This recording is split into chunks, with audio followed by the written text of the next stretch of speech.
Oh là là, mais c'est quoi ces mains là? C'est cracra, hein? Ah mais je sais, mais j'ai pas trop le temps. Mais je t'ai dit, il faut faire la French avant de tourner les émissions, c'est pas bien. Ouais, attends, déjà je me suis fait le maillot aujourd'hui. j'ai pas pu Déjà, l'avoir plus de temps. je te le fais la prochaine fois qu'on tourne, juste avant. Ah bah, Parce je qu'il y aura veux bien. il y aura Il faut que tu viennes au moins 2-3 heures avant quand Oui, même. mais c'est parce pas grave, que là, tu t'es arrivé un petit peu je en viendrai retard. le hein. matin avec tout l'équipement, je te fais tout. D'accord? Ok, d'accord.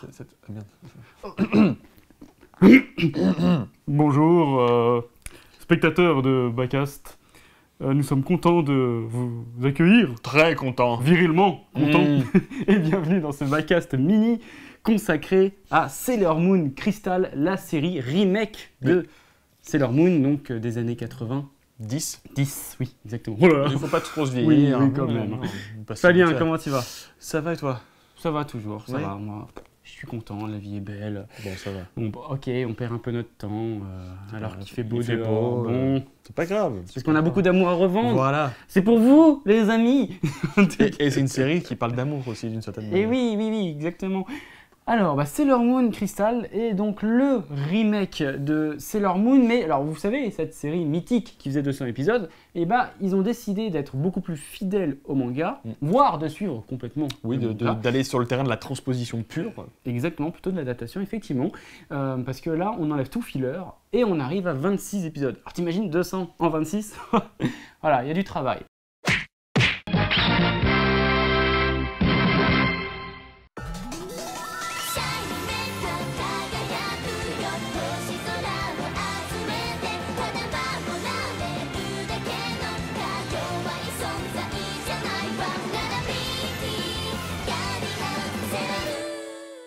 Qu'est-ce que tu as pensé de Sailor Moon Crystal, disponible sur la chaîne Nico Nico?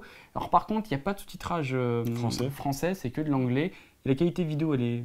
J'ai pas l'impression que c'est du 720, mais je me suis enregistré et j'ai pas réussi à avoir du 720, donc je sais pas, peut-être que c'est moi, j'ai pas réussi à avoir une bonne connexion. Alors vas-y. Bah écoute, c'est une série de son époque, hein, j'ai envie de dire. C'est méga girly, bien sûr, c'est normal, c'est tiré d'un shoujo. Hein, donc Ouais, en mais même là, temps, ils ils ont surligné. Hein. Ouais, j'ai obligé. Moi, j'étais obligé de me regarder des trucs un peu violents comme du garrot après pour retrouver un peu de ma virilité parce Tes que testicules, un petit peu, je sentais toute ma testostérone se barrer. Ouais. Mon corps, donc j'ai dû... Oui, donc effectivement, une Du série... coup, voilà, à cause de Sailor Moon, il met des maillots moulants. à ras-le-corps. Donc c'est une série qui n'a pas besoin de faire du filler, du remplissage, donc ça fait que ça gagne en dynamisme, j'ai envie de dire. Le récit va beaucoup plus vite, c'est-à-dire que tu n'as pas besoin d'attendre 50 épisodes avant d'avoir les 5 Sailors ensemble. Bah non. Là, au moment où on tourne, on est au 6e, il y a déjà quand même 4 Sailors, donc c'est quand même déjà sympa. Donc ça suit vraiment fidèlement le manga. Par exemple, il y a cet épisode avec la princesse Bigleuse qui est vraiment repris tel quel du manga, qui est un des tout premiers épisodes du manga. Voilà. Donc oui, ça se démarque effectivement par un grand dynamisme, on va dire. Ouais, parce que voilà, l'histoire va être rapide. Donc du coup, ça fait plaisir. Mm. Vraiment de se dire, voilà, je vais voir toute l'histoire de Sailor Moon, qui est plutôt mythique, qui part quand même, malgré que ce soit un shoujo, un Magical Girl en plus, qui a donné les lettres de noblesse au Magical Girl. Le Onasenshi, les Yes, femmes guerrières. Exactement. Donc les femmes en Sentai, quoi, en gros. Les femmes guerrières. Oui, bon. Avec des codes couleurs, etc. Ah, bon, voilà. Hein. C'est les biomanes avec des jupons. C'est ça. Et donc, on va dire que là, ça fait plaisir d'avoir une histoire aussi qui a une grosse ampleur, qui va devenir assez sombre, hein, quand même. Si tout va bien. Si tout va bien, ça deviendra sombre. Et voilà, ça, c'est le point positif. Après, j'ai un petit bémol, c'est que je trouve pas que ce soit extrêmement dense. Je pensais que justement, parce que ça va faire vraiment que 26 épisodes normalement, qu'ils allaient vraiment speeder, que ça allait être une série limite conceptuelle. Allez, on en met, c'est badass, etc. Et en fait, non, on reprend quand même les trames d'épisodes, même qu'il y avait dans l'ancienne série. Bien sûr, mais on reprend vraiment le truc tel quel. Hein. On change pas, on dévie jamais. Moi, je m'attendais naïvement à une série un petit peu plus progressiste, mais c'est vrai que la pauvre Usagi, elle est toujours au basque de son homme masqué, Tuxedo Mask, et ça ne changera pas. Kamen. De Tuxedo Kamen, ouais, donc si elle n'a pas son prince, elle avance pas, la pauvre. Ouais, voilà, À l'heure d'aujourd'hui, un personnage comme ça, t'as envie de lui donner des baffes. Ouais, voilà. C'est les princesses Sarah et compagnie, on peut plus faire ça, les petites filles qui n'ont plus de charisme. Parce que mais c'est parce que c'est pour les petites filles. Oui, voilà. Vu que les petites filles, on doit les infantiliser. Oui, donc ça marche. Donc ça marche. Et c'est vrai que ça tranche avec, vous avez Magi Madoka qui est vraiment le Magical Girl. Si il en est un, qui fait vraiment sensation dans la sphère otaku. Et là, on tranche vraiment, ça fait plaisir de revenir avec un visuel plus des années 90, en termes de personnages, c'est-à-dire des personnages qui ont un peu plus de forme, qui ne sont pas comme dans Magica, voilà, une tête carrée, tout le temps le même visage, voilà. Quoique là, c'est le même visage, effectivement. Mais on va en parler après. Non, mais ce que je veux dire, c'est qu'on a vraiment l'impression d'avoir des adolescents et pas des enfants, pas des petites filles, tu vois. C'est vrai. J'aime bien Magica, Madoka, parce que ça a une ampleur assez sombre, très très vite. Voilà, il y a quelque chose dans l'atmosphère de cette série qui est assez impressionnant. Mais visuellement, elle me saoule, ces petites filles, tu vois. Comme toujours, on va faire un peu les vieux cons. J'aime bien voir des belles femmes. Là, c'est des adolescents qui ont 14 ans, normalement. Normalement. Et c'est ça qui pêche un petit peu, c'est le graphisme de cette série, pour ma part. C'est qu'on n'a pas l'impression qu'elles ont 14 ans, là, elles ont peut-être 17 ans. Ouais, je trouve que c'est une série qui gagne en couleur, en texture, je trouve. C'est-à-dire, genre, dans les yeux, genre, elles ont 3 couches de bleu, c'est les yeux bleus, elle a 3 couches de bleu. Mais effectivement, je trouve qu'elles sont de plus en plus filiformes. Oui. C'est des mannequins. C'est des mannequins, des poupées de cire, et elles ont ce syndrome, vous savez, du visage comme ça, qui se termine en triangle. C'est un petit peu chiant, parce que quand je revoyais la série de base, je me disais quand même, elles avaient une personnalité rien que dans leur design. C'est vrai. Alors, j'ai le manga, là, je sais que c'est pas évident le trait de Naoko Takeuchi parce qu'elle a un design tout le temps en mouvement et des fois elle finit pas ses traits. Oui. Ça fait que des fois tu es obligé de combler quand tu fais un dessin animé en adoptant un design bien précis parce que déjà le design de la série de 93 c'était un design sensiblement différent du manga, sensiblement mais différent, s'y rapprochait quand mais même. un design de caractère. Par exemple, moi, il y a un personnage que j'adore, c'est le personnage de Amy, donc de Sailor Mercury. Et rien que dans le design... Sailor Mercury. I love you. Et rien que le design qu'elle avait à l'époque, on voyait que c'était une fille qui était intelligente. On voyait que c'était une fille qui avait de l'esprit. Et là, quand je la vois, je vois une petite chose toute fragile avec des grands yeux. Et je me dis, si le design à la base ne reflète pas l'âme du perso, bon, ben ok, Usagi, elle est con, ça se voit. Mais... un personnage comme Reika. Ouais, voilà. Reika, elle n'a pas la flamme. Voilà, elle n'a pas la flamme de la première série. En fait, je vais être honnête avec toi. Effectivement, tu as plein de couleurs dans les personnages, sur les personnages. En fait, ils en ont fait énormément des détails. Les personnages sont beaux. Ils font des merveilleux wallpapers. Tu vois ce que je veux dire? C'est que ça étincelle de partout. Et du coup, il y a tellement de détails que je trouve les personnages extrêmement figés. C'est-à-dire que les mouvements, ils vont être très brefs. Voilà, t'as quoi? Et voilà, ça va s'arrêter là, on va passer à autre chose, plutôt que d'avoir un vrai mouvement avec une amplitude.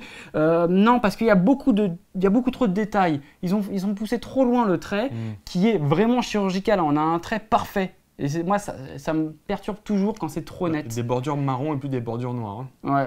Ouais. Mais c'est étonnant de voir quelque chose qui est de l'imagerie fixe. En fait, qui ne devrait pas être un dessin animé avec un tel visuel. Il devrait simplifier la chose pour la rendre plus fluide.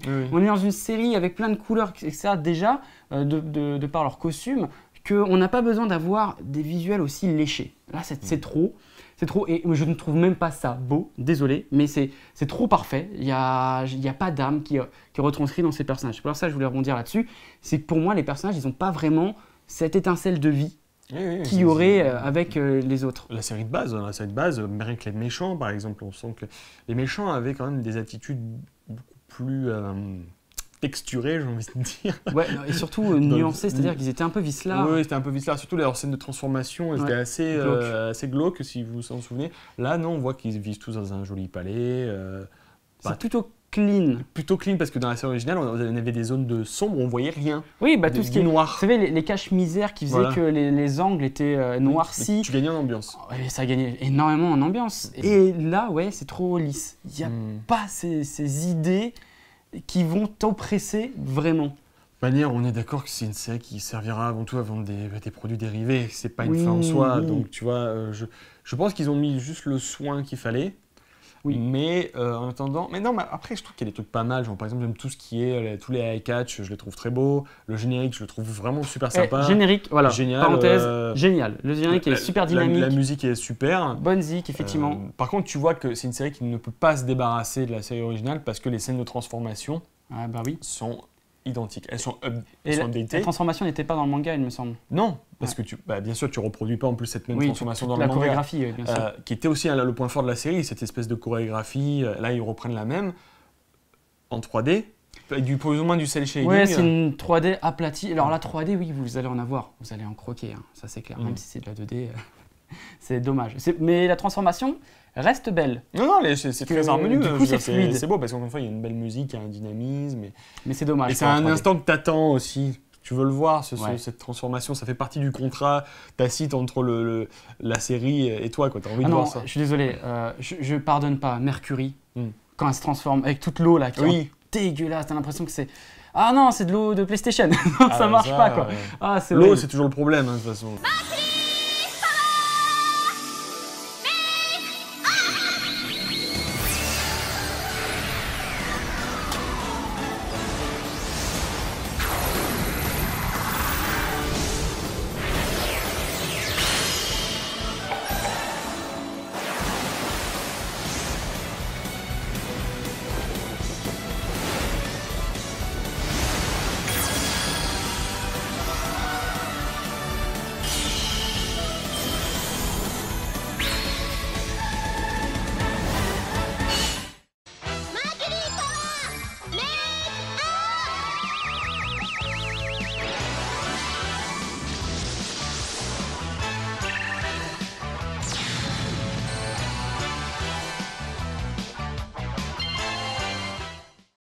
La 3D, c'est un petit peu ce qui... Encore une autre chose qui pêche dans cette série. Mais par contre, il y a un truc qui est intéressant, c'est le rendu des décors.